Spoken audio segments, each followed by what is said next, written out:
ఇంత వేదాంతాన్ని సొంతము చేసుకున్నావు. నీ ఆశయముల గురించి చెప్పిన తర్వాత మేమేమనగలము నాయన? నీ ఇష్టం వచ్చినట్టే కానము. దైవ నిర్ణయము ఎట్లా ఉంటే అట్లాగే జరుగుతుంది. అవును కనమ్మా, ఈ రోజు ఏం కూర వండుతున్నావు? ఏమి లేదు నాయన, గుత్తి వంకాయ కూర చేద్దాం అనుకుంటున్నాను నాయన. ఇదిగో ఈ బడుతాయిలున్నారుగా, రంగస్వామి రామస్వామి రాగానే తోటకు పంపించి లేత వంకాయలు తెప్పించాలి నాయన. గుత్తి వంకాయ కూర రేపు చేతులే కానమ్మా. ఈ పూటకు మామిడికాయ పచ్చడి చెయ్యి, చాలు, భలేగా ఉంటుంది. అలాగే నాయన, కానీ మరి మామిడికాయలు?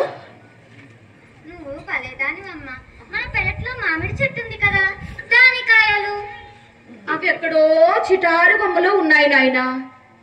నా పేరు హనుమదాసు.